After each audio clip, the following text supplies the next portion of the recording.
지금 우리는 이 사도행전의 말씀을 통하여서 하나님께서 교회를 통해서 교회에 허락하신 이 복음을 통해서 어떻게 구원 역사를 이루어 가시는가 계속해서 살펴보고 있습니다. 이 말씀이 왜 중요하냐? 초대교회 당시 이 예루살렘 교회만 주신 말씀이 아니라 바로 지금 이 마지막 시대의 교회, 우리 여수 시민교회, 그리고 오늘 또 예배를 드리고 있는 저와 여러분들에게 동일하게 주신 사명이고 또 우리가 주님 앞에 가는 그날까지 감당해야 될 사명이기 때문에 중요하다고 하는 사실을 꼭 기억하시기 바랍니다. 오늘 본문은요, 체포되었던 사도 베드로와 요한이 풀려나는 것으로 시작을 합니다. 저는 이 장면을 보면서 하나님께서 하시는 일은 잠시 뒤에 무슨 일이 또 어떻게 일어날지 알지 못하는 인간이 결코 막을 수 없다 하는 것을 다시 한 번 더 깨닫게 되었습니다.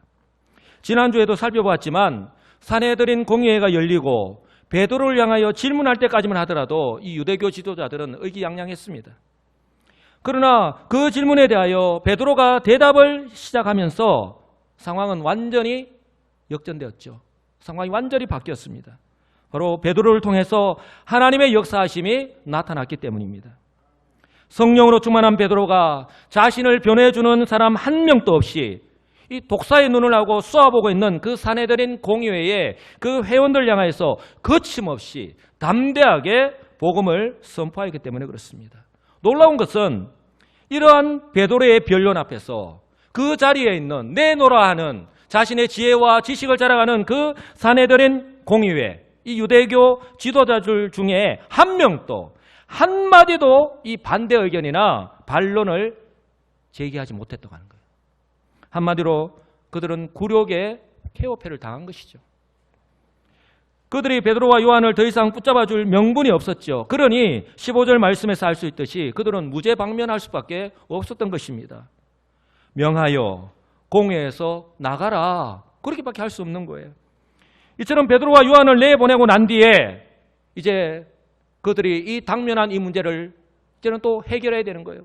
그러니 서로 신앙이 다른, 신앙 노선이 다른 이 바리새인들과 사두개인들, 바리새인들은 여러분들이 잘 알겠지만 이 대제사장, 아니 제사장, 율법학자들, 이 서기관들입니다. 그들은 부활이 있다고 믿는 사람들이에요. 그런데 사두개인들은 부활이 어디 있느냐, 부활이 없다는 거 주장하는 사람들이에요. 이렇게 서로 신앙 노선이 다른 이 두 그룹이 이제 예수님을 십자가에 못 박아 죽일 때처럼 또다시 하나가 된 거예요. 이제 사도들을 통해서 다시 이 복음의 놀라운 능력의 역사가 나타나니까 그것을 막으려고 또다시 그들이 의기투합하여서 하나가 되었던 것입니다. 뭐라고 말씀합니까? 서로 의논하여 이르되 이 사람들을 어떻게 할까? 그런데요, 이번에는요, 그들이 함부로 할 수 없었습니다. 왜냐하면 오순절 성령 강림 사건 이후에 사도들을 통해서 계속해서 나타나고 있는 이 복음의 능력 앞에서 그들 역시 무조건 아니라고만 부인할 수 없었기 때문에 그렇습니다. 16절을 보시면 그들로 말미암아, 여기서 말하는 그들은 사도들입니다. 바로 하나님께서 이 사도들 통해서 복음을 전가할 때에 놀라운 능력이 나타나는 이 주체 당사자들이죠. 그들로 말미암아 유명한 표적 나타난 것이 예루살렘에 사는 모든 사람에게 알려졌으니 우리도 부인할 수 없느니라. 여기서 유명한 표적, 이 유명한 표적이라는 것은 이 명백한, 이제 우리가 거부할 수 없는, 더 이상 아니라고 속일 수 없는 명백한 어떤 기적을 말하는 거예요. 바로 그들도 어쩌면 잘 알고 있는 성전 미문에서 태어난 지 40여년간 한 번도 자신의 힘으로 걸을 수 없어서 다른 사람의 도움을 받아서 그 성전 미문에서 구걸을 하던 그 안전뱅이가 베드로와 요한이 전하는 그 예수 그리스도의 이름으로 일어나 걸어라 했을 때에 그 복음을 듣고 깨끗하게 완전하게 낫는 그 기적을 맛보았기 때문에 그런 거예요. 이처럼 예수 그리스도의 이름으로 복음을 전할 때에 이미 3,000명, 5,000명이 예수를 믿는 놀라운 역사가 일어났습니다. 또한 이처럼 명백한 증거, 바로 태어나면서 40년간 한 번도 걷지 못한 채 다른 사람의 도움을 받아서 성전 미문에 앉아서 구걸하던 그 안전뱅이가 사도들이 증거하는 그 복음, 예수 그리스도의 이름으로 깨끗하게 치유되는 역사까지 나타났기 때문입니다. 예루살렘에 사는 사람들 중에 아마 이 소식을 모르는 사람은 아무도 없었을 거예요. 그러니 이런 명백한 증거들이 있는데 더 이상 사도들이 거짓말을 한다, 거짓말을 퍼뜨려서 유대 사회를 혼란하게 한다라는 명목으로 체포하여서 감옥에 더 이상 가둘 수도 없는 거예요. 그렇다고 가만히 두자니 이 복음이 유대 사회 전체에 퍼지는 것은 시간 문제인 거예요. 그래서 그들이 고심 끝에 내린 결정이 바로 이것입니다. 이것이 민간에 더 퍼지지 못하게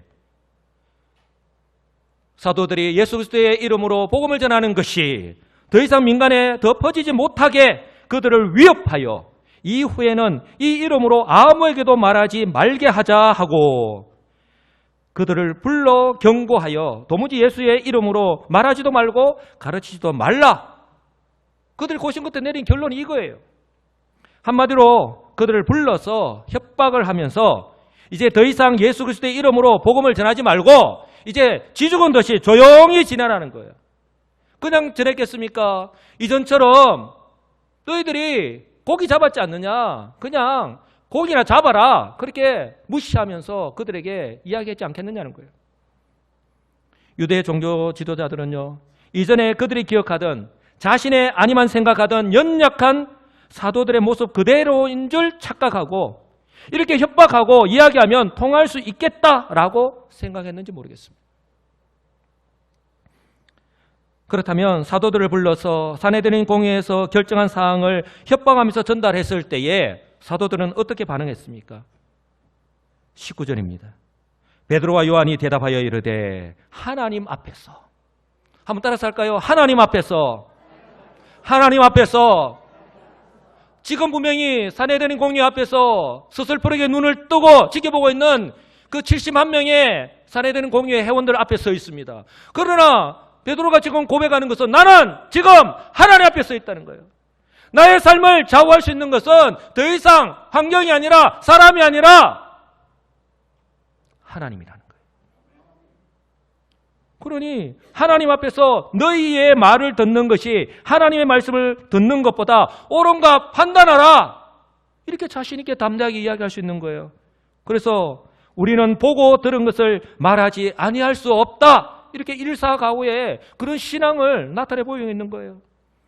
사도들은 그들이 경고한 대로 설령 자신의 신변에 어떤 위협이 가해진다 하더라도 하나님께서 우리에게 맡기신 이 복음의 정의로서의 사명을 내가 감당하는 것을 멈출 수 없다. 이렇게 고백하고 있는 것입니다. 더 이상 이전의 무기력한 모습의 사도들이 아니었습니다. 사람이나 환경에 따라 일일비하면서 또한 그들의 영향을 받으며 살았던 이전의 그들이 아니라 이제는 오직 하나님만이 그들의 삶을 좌우할 수 있다고 자신 있게 고백하는 사도들로 변화되었습니다. 지금 그들에게 있어서 중요한 것은요, 더 이상 그들의 안위가 아니라 생존이 아니라 사도로서 하나님께서 그들에게 주신 사명임을 분명하게 드러내 보이고 있는 거예요. 그렇다면 사랑하는 성도 여러분, 저와 여러분들 역시 오늘 이 사도들처럼 예수 그리스도를 믿어서 구원을 받았습니다. 동일하게 사명이 우리에게도 주어졌습니다.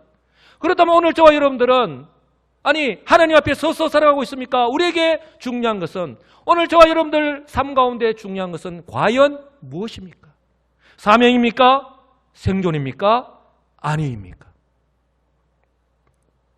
저는 이 장면을 보면서 부러움과 함께 동시에 부끄러움이 교차되었습니다. 왜냐하면 베드로와 요한의 이 고백은 결코 한순간의 어떤 기분이나 감정에 의한 고백이 아니기 때문에 그렇습니다. 오히려 지금 우리는 그 어느 때보다 성령으로 충만합니다. 하나님께서 우리를 통해서 일하십니다. 우리는 이 사명을 감당하기 위해서 그 어떤 어려움이나 고난도 감수하겠습니다. 우리는 그것으로 만족합니다. 이렇게 고백하고 있는 거예요. 여러분, 우리가 이렇게 고백할 수 있겠습니까? 여러분, 지금 성령으로 충만한 사도들에게 있어서 중요한 것은 복음을 통하여 하나님의 구원 역사를 이루어 가시는 그들에게 주어진 사명이지 생존과 안위가 아님을 꼭 기억하시기 바랍니다. 만약입니다. 만약에 저와 여러분들에게 이런 일이 생긴다면 저와 여러분들은 어떻게 하시겠습니까? 신변의 위협을 가하면서 협박하는 이런 환경 앞에서도 오늘 베드로와 요한처럼 자신 있게 담대하게 자신의 사명에 대한 확신을 가지고 이렇게 담대하게 신앙 고백할 수 있겠습니까? 어쩌면 유대교 지도자들이요, 어느 정도 예상을 했는지도 모르겠습니다. 그러나 막상 그들의 경고와 이런 위협 앞에서도 조금도 두려워하지 않고 사도들로부터 이런 대답을 듣게 되었을 때에 아마 그들 역시 적잖이 당황했지 않겠습니까? 아, 이들이 이전에 우리가 기억하던 그들이 더 이상 아니구나. 아마 깜짝 놀랐을 거예요. 그렇기 때문에 이제 그들의 마음 같아서는 당장이라도 체포해서 감옥에 가두고 고문이라도 해서 당신이 말한 대로, 여러분들이 결정한 대로 우리가 더 이상 예수님의 이름으로 복음을 전하지 않겠습니다.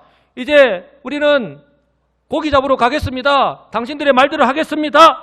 라고 하는 그런 대답을 듣고 싶지만, 그러나 오늘 베드로와 요한처럼 사도들처럼 그들은 하나님 앞에 서서 그들의 삶을 좌우하는 것이 하나님이 아닙니다. 그들은 누구의 눈을 두려워합니까? 바로 백성들의 눈을 두려워하잖아요. 21절 말씀에서 알 수 있듯이 그들은 백성들의 눈치를 봐야 합니다. 여론을 살펴야 되는 거예요. 민심을 살펴야 되는 거예요. 그래서 사도들에게 그 어떤 잘못도 발견하지 못했기 때문에 함부로 처벌할 수도 없었던 거예요. 그러니 그들은 울며 겨자 먹기 식으로 사도들 또다시 위협만 하면서 놓아줄 수밖에 없었던 것입니다. 여러분, 우리가 계속해서 살펴보고 있는 것처럼 오순절 성령 강림 이후에 시작된 이 초대교회가 사도들 중심으로 복음의 능력을 드러내면서 예루살렘에서 하루에 3,000명, 5,000명이나 구원받는 놀라운 구원의 역사가 일어났습니다. 하나님의 역사인 줄 믿습니다. 이처럼 복음 전파를 또한 하나님의 구원 역사가 마치 순풍에 돛을 단 배처럼 이렇게 순적하게 순조롭게 계속해서 흘러갈 수 있다면 얼마나 좋겠습니까?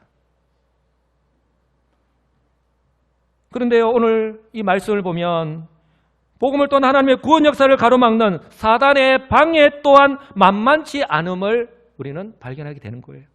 바로 유대교 지도자들이 이 사도들을 중심으로 한 복음 사역을 막으려고 하고 있는 것, 우리가 성경책에서 보고 있지 않습니까? 그들은 로마 정부로부터 부여받은 그런 정치적인 권력을 앞세워서 그것들을 이용하여서 사도들을 잡아가두고 사내들인 공회에서 이제는 법으로 복음을 더 이상 전하지 못하게 하려고 시도하였지 않습니까? 그것도 그들의 뜻대로 되지 않으니까, 그것도 이제는 그들의 뜻대로 되지 않고 실패로 돌아가니까 이제는 협박까지 하고 있지 않습니까?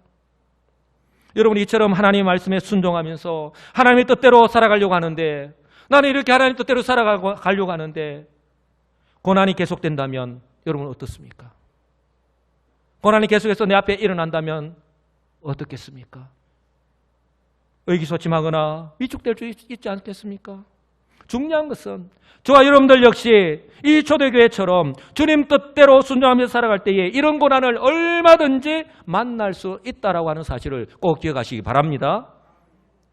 어쩌면요, 지금 주일 예배를 드리고 있는 이 자리에 이 같은 고난의 터널을 계속해서 통과하면서 어렵고 힘들게 신앙생활 하시는 분들이 아마 지금 이 자리에 얼마든지 계실 수 있습니다. 신앙생활 자체를 못마땅하게 생각하시는 우리 가족들, 예를 들어서 불신 시어머니나 부모님이나 남편, 이들의 반대와 또한 핍박을 무릅쓰고 주일 예배에 나오시는 분 또한 있을 수 있습니다. 교회에 다니긴 하지만 아직 신앙이 어렸어. 나는 교회의 직분을 맡아서 정말 봉사하고 기쁨으로 이렇게 섬기는데 이것을 이해하지 못하는 가족들 때문에 이렇게 신앙생활하는 것이 정말 맞는가 의심하면서 신앙생활 하시는 분 또한 이 가운데 얼마든지 있을 수 있다고 하는 거예요. 이처럼 나를 이해해주는 사람이 없이 힘들게 신앙생활하는 것도 버거운데 예상치 못한 그런 다른 어려움들이 계속해서 내 가운데 일어난다면, 예를 들어서 부모님이나 자녀들이 갑자기 아프다거나 다치는 일들이 우리 가운데 일어난다면 어떻습니까? 그들은 신앙과 결부해서 어떤 때는 이웃들과 합세해서 집중 공격을 하지 않습니까? 뭐라고 퍼붓습니까? 그렇게 열심히 믿으면 뭐하냐? 너가 그렇게 열심히 믿는 하나님이 이런 것도 해결을 하지 못하고 도대체 뭐하냐? 너가 하나님은 주무시냐? 정말 듣기 민망한 말을 막 쏟아내지 않습니까? 여러분, 이런 고난 앞에서 이런 자존심 상하는 그런 말을 들으면서 그러면 나도 그냥 신앙생활을 포기하고 그냥 그만둬야 합니까? 그럴 때 여러분들은 어떻게 이겨내셨습니까? 아니, 앞으로 어떻게 이겨내시면서 살아가시겠습니까? 오늘 초대교회의 모습을 보면서 위로받으시고 세임을 얻으시는 우리 성도님 되시기를 주님의 이름으로 간절히 축복합니다. 여러분, 이렇게 산헤드린 공회로부터 노임을 받은 베드로와 요한, 사도들과 제자들에게 가서 이 제사장들과 장로들이 한 말, 그 위협적인 말을요 그대로 전해주었습니다. 이것은요 결코 유대교 지도자들이 위협하면서 말한 그대로 따라야 한다는 차원에서 그대로 전달한 것이 아닙니다. 그러나 우리가 분명히 알아야 할 것은 그들의 요구대로 하지 않으면 그들에게 어떤 위험이 닥칠지 아무도 장담할 수 없다고 하는 것이 그들의 현실이라고 하는 사실이에요. 그렇다면 이런 위기적 상황 속에서 초대교회는 어떻게 했습니까? 24절입니다. 우리 다 같이 한 목소리를 읽겠습니다. 그들이 듣고 한 마음으로 하나님께 소리를 높여 이르되 아멘. 여러분, 그들이 베드로와 요한이 전해주는 말을, 산헤드린 공의에서 결정된 그런 위협적인 말을 들었어요. 그런데 들었을 때에 그들이 위축되거나 의기소침하지 않았다는 거예요. 절망하거나 포기하지 않았다는 거예요. 그들이 어떻게 했습니까? 그들이 듣고 한 마음으로 하나님께 소리를 높여 이르되, 한 마음으로 기도했다고 성경은 말씀합니다. 그들은 마치 예수님께서 성천하시면서 약속하신 그 성령의 강림을 기다리면서 기도하였던 것처럼 그렇게 한 마음으로 기도하였던 거예요. 교회가 교회로서의 존재적 사명을 감당하지 못하게 되는 이런 심각한 위기의 순간에 바로 교회가 할 수 있는 일은 기도밖에 할 수 없다는 것, 교회가 해야 하는 것이 기도라고 하는 것을 분명하게 보여주고 있는 거예요. 저는 우리 교회가 이런 교회가 되기를 주님의 이름으로 간절히 축복합니다. 이런 교회가 돼야 됩니다. 이런 교회를 하나님이 어떻게 하나님을 여시고 복 내려주시지 않겠느냐는 거예요. 어찌 이런 교회를 하나님께서 들어 사용하지 않으시겠다는 거예요. 그런데 저는요, 그들의 이런 모습을 보면서 마치 자녀가 부모님께 부당한 일을 당했을 때에 일러주는 것처럼 하나님 앞에 목소리를 높여서 기도하는 것을 발견할 수 있습니다. 여러분, 이런 모습은요 그들이 믿는 하나님과 하나님의 능력에 대한 확신이 없으면 불가능한 거예요. 우리의 자녀들이 어떤 형들이나 나에게 어떤 나쁜 짓을 했을 때에 부모에게 가서, 우리 아버지에게 가서 아버지에 대한 그런 확신과 어떤 믿음이 없으면 어찌 가서 형들이 나한테 이렇게 했다고 일러줄 수 있겠습니까? 그 장면을 생각하면 충분히 이해가 되실 거예요. 24절을 보시면 그들이 듣고 한 마음으로 하나님께 소리를 높여 이르되, 한번 다 같이요, 대주제여, 한번 따라서 합시다. 대주제여, 대주제여, 천지와 바다와 그 가운데 만물을 지은 이시오, 이렇게 고백을 하는 거예요. 여러분, 이 대주제여라고 하는 이 한마디 말 속에 지금 다 들어있는 거예요. 이 대주제라는 말은 하나님께서 절대적인 주권을 가지시고 모든 것을 다스리신다는 것을 내가 인정할 때에 이런 고백을 할 수 있는 거예요. 우리는 대주제여, 뭐라고 합니까? 하늘과 땅과 바다와 그 안에 있는 모든 것을 지으시고 섭리하시는 하나님이 지금 그들과 함께 하신다. 그 하나님을 믿고 지금 하나님 앞에 간구하는 거예요. 그러니 그들에게 유대교 지도자들의 이런 협박은요 조금 더 떨리거나 두렵지 않을 수 있었던 거예요. 아마 이런 확신, 이런 담담이 없었다면 그 유대교 이 지도자들이 협박할 때에 의기소침할 수밖에 없는 것 아닙니까? 그러면서 우리가 기억해야 될 것은 그들이 하나님께 기도하면서 구약의 다윗의 시편을 인용하면서 기도하는데, 바로 주님과 그분의 그리스도를 대적하는 유대 종교 지도자들이 이런 대적이 얼마나 헛되고 무익하다 하는 것을요 하나님 앞에 기도하면서 고백하는 거예요. 뭐라고 고백합니까? 또 우리 주의 종 우리 조상 다윗의 입을 통하여 성령으로 말씀하시기를, 어찌하여 열방이 분노하며 족속들이 허사를 경영하였는고, 세상의 군왕들이 났으며 관리들이 함께 모여 주와 그의 그리스도를 대적하도다 하신 이로소이다. 아멘. 여러분, 오늘 다윗이, 베드로가 이렇게 다윗의 시편을 인용하여서 기도하는데요. 여기서 우리가 한 가지 주의해서 볼 점은요. 베드로가 다윗의 시편을 인용하면서 기도할 때에 주님께서 성령으로, 즉 성령을 통하여 성령의 능력으로 다윗의 입을 통하여서 말씀하셨다라고 하는 사실이에요. 무엇을 말씀하냐면 모든 성경은 하나님의 감동으로 된 것으로 교훈과 책망과 바르게함과 의로 교육하기에 유익하니, 바로 다윗이 그냥 자신이 하고 싶어서 한 말이 아니라 바로 하나님께서 주님께서 다윗의 입을 통하여서 그 옛날에 그렇게 말씀하셨다고 하는 거예요. 아울러 그들이요 하나님의 예정을 믿고 확신하면서 기도하고 있지 않습니까? 하나님의 하나님 되심, 하나님의 주님 되심과 그리고 그 구약의 약속의 말씀을 믿고 단순히 그냥 내 감정에 지우서서 기도하는 것이 아니라 구약의 그 약속의 말씀을 믿고 하나님 앞에 기도하는데 더욱이 하나님의 그 예정하심을 믿고서 확신하면서 기도하고 있습니다. 27절과 28절을 보시기 바랍니다.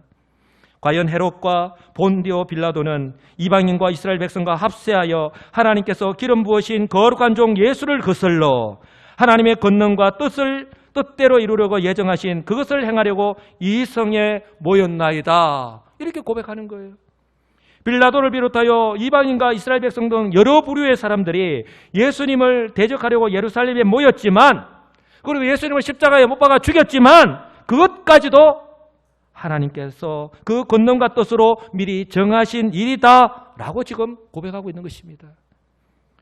따라서 이것이 굉장히 중요한데요. 지금 교회에, 지금 초대교회에, 지금 사도들과 초대교회가 당한 사내들인 공의회로부터 유대교 지도자로부터 받는 이런 핍박 역시 하나님께서 정하신 것이고, 그러니 그들의 악한 계획 역시 마치 예수님을 십자가에 못 박아 죽일 때처럼 결국은 수포로 돌아갈 것이다 라고 지금 확신하면서 기도하는 것입니다. 그들은 예수님을 십자가에 못 박아 죽이면 모든 것이 끝난다라고 생각했지만 예수님은 말씀 그대로 사흘 만에 부활하셨고 또한 성령이 임하심으로 말미암아 우리에게 거룩하게 하였고, 지금 사도들이, 그 제자들이 예수 그리스도의 이름으로 복음을 전할 때 놀라운 하나님의 구원의 역사가 나타나고 있지 않습니까? 지금 그것을 말씀하고 있는 거예요. 우리가 지금까지도 살펴보았고 앞으로 사도행전을 계속해서 살펴볼 텐데 우리가 그 말씀을 통해서 우리가 살펴보게 될 것입니다. 그러므로 내 앞에 놓인 여러 가지 고난적 환경 속에서 결코 위축되거나 두려워할 필요가 없는 것입니다. 사도들과 제자들처럼 하나님에 대한 확신을 가지고 담대하게 기도하시는 성도님들이 되시기를 간절히 소망합니다. 예수님께서 제자들과의 마지막 만찬 석상에서 정말 중요한 말씀을 많이 하셨는데요. 예수님의 공생의 사역 가운데에 예수님께서 십자가에 못 박히는 그 공생의 사역을 완성하는 그 사역 이전에 예수님께서 이 제자들과 마지막 만찬 석상이 얼마나 중요한지 몰라요. 요한복음 13장 이후에 보시면 제자들과 얼마나 많은 말씀, 얼마나 중요한 말씀을 많이 나눴는지 모르겠는데 그 가운데에 특히 자신의 부활과 성령의 임재에 일어날 일에 대해서 이렇게 말씀하셨어요. 요한복음 16장 22절로 24절인데요. 잘 들어보시기 바랍니다. 지금은 너희가 근심하나 내가 다시 너희를 보리니 너희 마음이 기쁠 것이요 너희 기쁨을 빼앗을 자가 없으리라. 부활을 염두에 두고 있습니다. 그날에는 너희가 아무에게도 내게 묻지 아니하니라. 내가 진실로 너희에게 이르노니 너희가 무엇이든지 아버지께 구하는 것을 내 이름으로 주시리라.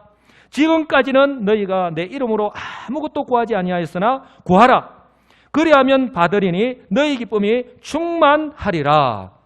그 중요한 순간에 예수님께서 제자들에게 이 말씀을 하셨는데 예수님의 이 말씀 그대로 예수 그리스도의 부활과 성령의 임재를 경험하고 난 후에 사도들의 모습이 바로 지금 몇 주 동안 계속해서 말씀을 드리고 있는 사내들인 공의회 석상에서 조금도 위축됨 없이 이 복음을 증거하고 있는 베드로의 모습이고요. 또한 유대교 이 지도자들의 그 어떤 협박 앞에서도 조금도 두려워하지 않고 있는 이 사도들의 모습, 바로 제자들의 모습이라고 하는 사실을 여러분 꼭 기억하시기 바랍니다. 여러분, 이 지금 초대교회의 모습들 우리가 살펴보았지만 분명 이 유대교 지도자들의 위협을 무시할 수 없는 환경임에 틀림이 없습니다. 그러나 사도들을 비롯한 초대교회 성도들은요, 위축되거나 한 발자국도 뒤로 물러서지 않았습니다. 왜냐하면 예수의 이름으로 말하지도 말고 가르치지도 말라라고 하는 것은요, 이 그들의 협박은요, 하나를 포기하는 것이 아니라 바로 모든 것을 포기하는 것이기 때문에, 즉 내가 성도라고 하는 존재 자체를 스스로 포기하는 것이나 다름이 없기 때문에 그렇습니다. 사단 마귀는 우리에게 그렇게 유혹하잖아요. 이번 한 번만, 이걸 하나만 포기하라는 거예요. 그러나 이것은 사단 마귀가 우리를 넘어뜨리려고 하는 그런 술수임을 우리가 우리의 삶 속에서도 얼마든지 경험하고 있지 않습니까? 그래서 그들은 오히려요, 더 담대함을 가지고 하나님의 말씀을 전할 수 있게 해달라고 기도하고 있지 않습니까? 29절입니다. 주여 이제도 그들의 위협함을 굽어 보시옵고 또 종들로 하여금 담대히 하나님의 말씀을 전하게 하여 주시오며 손을 내밀어 병이 낫게 하시옵고 표적과 기사가 거룩한 종 예수의 이름으로 이루어지게 하옵소서 하더라. 여러분, 그들의 이런 위협 앞에 우리 주님, 하나님 되심을 온전히 믿고 하나님의 약속의 말씀을 믿고 기도하며 또한 이 모든 일들이 하나님의 예정하신 가운데에 지금 우리 또한 고난을 당하고 있다. 그러니 우리가 그 주님의 약속의 말씀을 믿고 기도하는데, 특히 우리에게 보여주신 이 말씀, 이 복음을 담대하게 전할 수 있게 해달라고 기도하고 있는 거예요. 근데 성경은 보통 그들이 모여서 담대하게 기도하였다라고 말씀을 하는데, 오늘은요, 이례적으로 이렇게 기도의 내용들을 이렇게 자세하게 이렇게 소개하고 있습니다. 크게 세 가지의 기도 제목으로 볼 수 있는데요. 첫째는 그들이 당한 위협, 즉 협박을 당하고 있는 현실을 하나님께서 살펴보아 주시기를 기도합니다. 아마 저와 여러분들이 오늘 이 세 가지 기도 제목을 바라보면서 우리 또한 이런 모습으로 나아가야 하지 않느냐고 오늘 말씀을 하고 있는 거예요. 여기서 굽어 보시옵고 라고 말씀하고 있는데, 이것은 살펴본다는 말씀이에요. 즉 눈을 떼지 않고 지켜본다, 돌아본다 라는 의미예요. 우리 하나님께서 이처럼 우리를 지켜보실 때 마치 민수기 6장처럼 그 여호와의 얼굴이 우리를 향하여 있는 거예요. 그 얼굴빛이 우리를 향하여 있다는 거예요. 불꽃 같은 눈동자로 지켜보아여 주시는 그 하나님, 바로 그 말씀이에요. 즉 유대교 지도자들의 이런 위협을 이걸 막거나 또 약화시켜 달라고 그들은 기도하지 않았습니다. 그리고 복음을 전하기에 좋은 환경을 달라고 기도하지도 않았습니다. 그들은 단지요, 이런 위기적 상황 속에서 그러면 하나님, 우리는 어떻게 해야 합니까? 우리가 어떻게 해야 될 것을 놓고서 하나님 앞에 도움을, 지혜를 구하고 있는 거예요. 저와 여러분들 역시 이런 모습으로 하나님 앞에 나아가서 기도할 수 있기를 간절히 소망합니다. 이것은요, 두 번째 기도 제목에서 그대로 나타나잖아요. 하나님의 말씀을 담대하게 전할 수 있게 해 주시옵소서. 복음 전파가 자칫 중단될 수도 있는 이런 위협을 받고 있는 상황 가운데서 두려워하거나 위축되지 않고 오히려 주님의 말씀을 담대하고 능력 있게 전파하게 해달라고 이렇게 간구하고 있습니다. 그리고 마지막으로 병고침의 역사와 그 표적과 기사가 일어나기를 기도하고 있습니다. 왜냐하면 이것은요, 예수님의 공생의 사역 가운데에 복음을 전하였을 때에 이런 기적의 역사가 나타났지 않습니까? 그때처럼 오늘 사도들 통해서 이처럼 복음과 함께 나타나는 이런 기적의 역사를 통해서 예수님의 그 메시아 되심을 바로 증거하기 위해서라는 거예요. 사랑하는 성도 여러분, 우리가 어떤 모습으로 내 자신을 드러내는 것이 아니라 바로 우리가 어떤 모습으로 무엇을 위해서 우리가 기도하며 복음을 전해야 될 것인가 하는 것을 오늘 이 초대교회 성도들의 모습을 통해서 우리에게 보여주고 있는 것입니다. 그들 역시 그들 앞에 놓인 결코 무시할 수 없는 환경 속에서 왜 두려움이 없었겠습니까? 그러나 주님에 대한 그들의 믿음이 더 크고 그들에게 임하신 성령의 은혜가 그 두려움을 덮고도 남았기에 이렇게 한 마음으로 담대하게 기도할 수 있었다고 하는 사실을 믿으시기를 주님의 이름으로 간절히 축복합니다. 그리고 지금 사도들을 비롯한 제자들의 관심이 오직 예수님은 그리스도다. Jesus is Christ. 예수님이 그리스도다라고 하는 사실과 이 복음 전파, 바로 우리에게 주어진 이 사명이 이 복음을 전파하는 것이다, 이것을 통해 하나님의 구원 역사를 이루어가는 것이다 라고 하는 것에 있었다고 하는 사실을 꼭 기억하시기 바랍니다.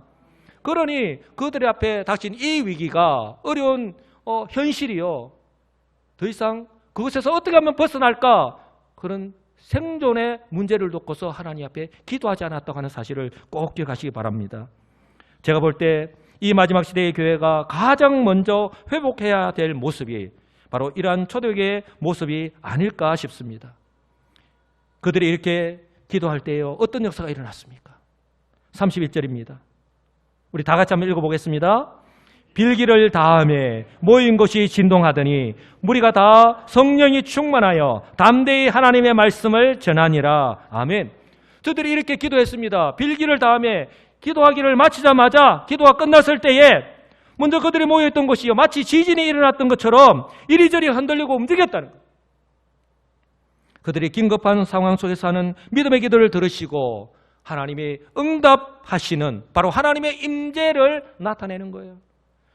하나님 결코 우리의 기도를 외면하지 않으시고 우리가 하는 기도를 들으시고 이렇게 긴급하게 기도할 때에 적시로 응답하시는 하나님. 그래서 사도 바울이 우리에게 이렇게 명령했지 않습니까? 아무것도 염려하지 말고, 이런 문제적 상황 속에서, 이런 문제적 상황 앞에서 아무것도 염려하지 말고 오직 모든 일에, 다만 모든 일에 기도와 간구로 너희 구할 것을 감사함으로 하나님께 아뢰라. 그래야면 모든 지각에 뛰어난 하나님의 평강이, 여기서 모든 지각에 뛰어난 하나님, 바로 이 사도들과 제자들이요 대주제여 라고 외치는 그 믿음과 동일하다고 하는 사실을 꼭 기억하시기 바랍니다. 그 하나님의 평강이 그리스도 예수 안에서 우리의 마음과 생각을 지키신다라고 하는 사실을 꼭 기억하시기 바랍니다. 진정한 형통이 무엇인가? 문제가 해결되는 것이 진정한 형통이 아니라 그 문제적 상황 가운데서도 내가 누구를 믿고 누구와 함께 살아가느냐, 어떤 믿음으로 살아가느냐 하는 것이 바로 진정한 형통인가 하는 것을 우리에게 보여주고 있는 거예요. 여러분, 이처럼 믿음의 기도를 들으시고 응답하시는 하나님, 그들 모두가 성령으로 충만해졌지 않습니까? 여러분, 그들은 이미 오순절 성령 강림 때에 성령 세례를 받았습니다. 우리가 기억해야 될 것은 성령 세례는 우리 인생 가운데 예수를 믿을 때 단 한 번 우리가 받습니다. 그러나 오늘 그들이 성령으로 충만하였다고 말씀합니다. 바로 사도들이, 초대교회 성도들이 이 위기적 상황 가운데서 이 위기를 피하기 위해서가 아니라 하나님께서 우리에게 부여하신 사명, 이 복음을 전파할 수 있도록 해달라 했기 때문에 하나님께서 성령으로 그들 가운데에 임했던 거예요. 그래서 바울이요, 오직 성령으로 충만함을 받으라 라고 에베소서 5장 18절에서 말씀하고 있는 이유가 바로 여기에 있는 거예요. 우리의 힘과 능력으로는, 우리의 지식으로는 바로 이를 감당할 수 없기 때문에, 우리는 어떤 문제가 닥칠 때에 넘어질 수밖에 없기 때문에, 그렇기 때문에 성령으로 충만해야 되는 거예요. 이런 말씀의 확신을 가지고 하나님 우리와 함께 하심을 믿고 이렇게 기도해야 되는 거예요. 그럴 때 하나님의 응답하심으로 우리 가운데에 바로 성령으로 충만하였다고 하는 사실을 여러분 꼭 기억하시기를 간절히 소망합니다. 이처럼 성령으로 충만한 그들이, 조금 전에 그들이 기도하였던 그대로 담대하여서 이제 하나님의 말씀을요 증거하고 있다고 성경은 우리에게 바로 말씀하고 있잖아요. 사랑하는 성도 여러분, 사도들을 비롯한 초대교회, 그들 앞에 놓인 환경, 즉 유대교 지도자들의 위협을 결코 두려워하지 않았습니다. 그렇다고 그들과 타협하지도 않았습니다. 하나님은 오늘 이 초대교회의 모습을 통해서 당신이 택한 백성들이 그 어떤 위기의 순간이라 할지라도 믿음 안에서, 한번 따라서 할까요? 믿음 안에서 주님의 뜻을 따라서 기도할 때 확실하게 응답하신다고 하는 사실을 분명하게 보여주십니다. 그러니요, 이러한 하나님의 함께하심과 성령으로 충만한 그들이 어찌 담대하게 하나님의 구원의 역사를 세상 속에서 그들의 삶의 현장에서 전하지 않을 수가 있겠습니까? 이처럼 사도들과 함께하시고 능력으로 역사하신 하나님이 바로 지금도 변함없이 우리 여수시민교회와 오늘 예배를 드리고 있는 저와 여러분과도 함께하심을 믿으시고 힘을 내시기를 간절히 소망합니다. 여러분, 지금 저와 여러분들 앞에 어떤 고난적 환경이 놓여져 있습니까? 어떤 어려움이 나를 어렵고 힘들게 합니까? 더 이상 의기소침하지 마시고 두려워하지도 마시고 포기하지도 마시고 오늘 타협하지도 마시고 오늘 이 초대교회 성도들처럼 하나님께서 언제나 어디서나 어떤 상황 속에서도 나와 함께 하심을 믿으시기 바랍니다. 그 주님을 믿고 하나님께서 나를 통해서 하시고자 하는 그 놀라운 일들을 바라보고 믿음으로 기도하시고 우리 하나님께서 하신 그 성령으로 충만하여서 나에게 맡기신, 아니 나를 통해서 하시고자 하는 그 놀라운 일, 나에게 맡기신 사명을 감당하며 살아가시는 복된 우리 시민교회 성도들이 다 되시기를 우리 주 예수 그리스도의 이름으로 간절히 축복합니다. 아멘.